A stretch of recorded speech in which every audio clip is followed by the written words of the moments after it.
क्या कभी आपने सोचा है, जिस धरती ने चाणक्य और बुद्ध को जन्म दिया, जो जगह शिक्षा, तर्क और राजनीति की जननी रही, आज वही बिहार क्यों पिछड़ गया है? क्यों हमारे युवा आज भी पलायन को मजबूर हैं? क्यों हम सिर्फ सरकारी नौकरी को ही भविष्य मानते हैं? और क्या इसका कोई रास्ता नहीं है? क्या इसी तरीके से सिर्फ सरकारी नौकरी या फिर दूसरे शहरों में जाकर के ही हमारा जीवन चल सकता है? क्या बिहार को विकसित होने के लिए और कोई रास्ता नहीं बचा हमारे पास? बिहार सिर्फ एक राज्य नहीं, एक संस्कृति है, एक सभ्यता है।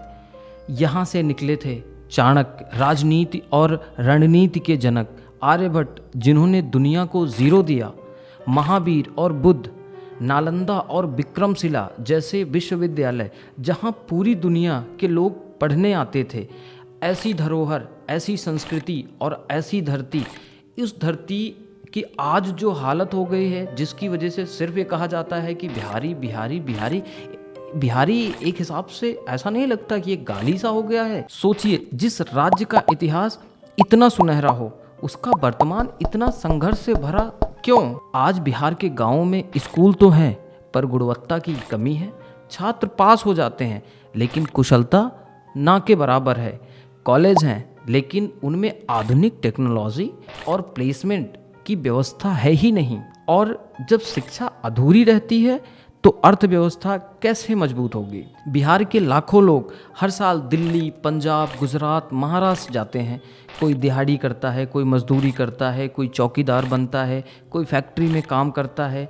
वो मेहनती हैं, ईमानदार हैं, लेकिन सवाल ये है कि उन्हें बिहार में अवसर क्यों नहीं मिलते? क्या ये पलायन है या राज्य की विफलता का एक आईना है? साफ साफ एक ऐसा आईना जो ये दिखाती है कि जो भी सरकारें रही, उन्होंने कितना प्रयास किया है युवा को उसके किसी भी स्किल के लिए, उसको सफल बनाने के लिए, उसको टेक्निकल बनाने के लिए कितनी कोशिश की गई है। सबसे बड़ी बात तो ये हो जाती है कि जब ये रिसर्च देखा जाता है कि लगभग 2.5 करोड़ से 3 करोड़ बिहारी राज्य से बाहर हैं।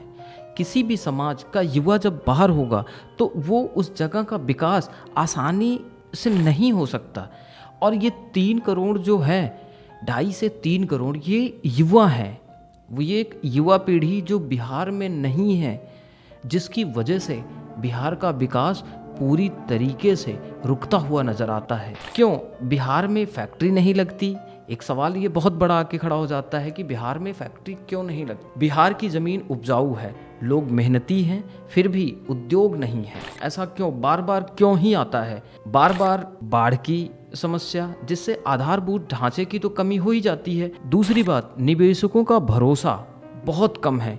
लोगों को जैसे ही लगता है कि कोई निवेश करना चाहता है, ज़मीन खरीदना चाहता है, तो उसकी कीमत इतनी बढ़ा कर बोलते हैं कि कोई निवेशक हिम्मत ही नहीं जुटा पाता कि वो ज़मीन का सौदा कर पाए और अपनी किसी भी निवेश को बिहार के किसी भी ऐसी जगह लगा सके। एक समस्या और बहुत बड़ी उत्पन्न हो जाती है, जहाँ पे स्किल्ड मैन पावर की कमी है, टेक्निकल नॉलेज नहीं है। ये हर एक जगह लागू होता है। जहाँ पर मैन पावर स्किल्ड नहीं होगी, टेक्निकल नॉलेज नहीं होगा, कॉलेज में नहीं पढ़ाया जाएगा, उस जगह सिर्फ और सिर्फ लोग मजदूरी के लिए निकलते हैं, नौकरी के लिए निकलते हैं। कोई भी व्यापारी, बिजनेसमैन नहीं निकलता है। आज अभी भी ये सबसे बड़ा मिथ है बिहार में कि यहाँ माता पिता अपने बच्चे से पूछते हैं, बेटा सरकारी नौकरी लगेगी ना?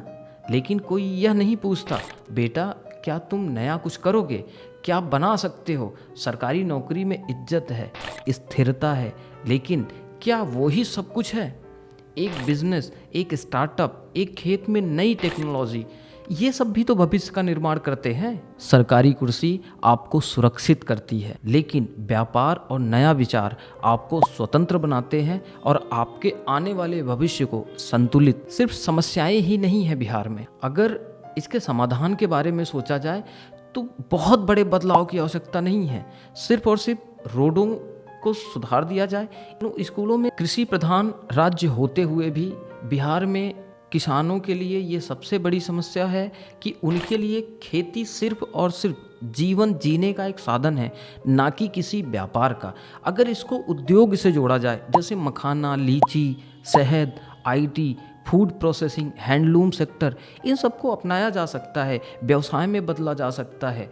परिवर्तन तो अब इसी पीढ़ी को करना पड़ेगा, वरना आने वाली पीढ़ी चाणक्य और आर्यभट्ट जी को भूल करके इसी पीढ़ी को गाली देना शुरू कर देगी। रोजगार खोजने की जगह रोजगार देने वाला बनना चाहिए। छोटे व्यापार को सम्मान देना सीखो। जो कर रहा है, जिसने स्टार्टअप शुरू किया है, उसको हिम्मत दो, उसे सपोर्ट करो, उससे सीखो। जो तुम्हें आता है उसे सजेस्ट करो। प्रवासी बिहारी बनाम मजबूरी नहीं, मिशन बने। जब बिहार का युवा ठान ले तो वो यूपीएससी में टॉप कर सकता है, आईआईटी, नीट में देश के टॉप 10 में आ सकता है। फिर वही हुआ अगर व्यापार में उतर जाए तो बिहार का भाग्य बदल नहीं सकता क्या? नौकरी पाने वाला बनो, जरूरी नहीं रोजगार देने वाला बनो, यही असली ताकत है।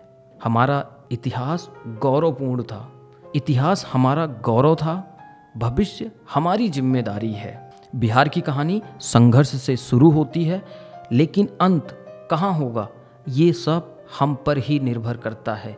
अगर हम अपनी सोच बदलें, अपने बच्चों को सपने देखने दें और उन्हें पूरा करने दें, तो यकीन मानिए बिहार दोबारा वही बन सकता है जहां ज्ञान, कर्म और परिवर्तन का जन्म होता है। बड़ी बड़ी अर्थव्यवस्था रुक जाती है अगर बिहारी पलायन कर जाता है, और यही सब हर एक राज्य को परेशान करता है। किसी के पास लेबर नहीं है, सस्ती लेबर नहीं है, मेहनती नहीं है, ईमानदार नहीं है, लेकिन ये बिहार है जो सबको ये देता है।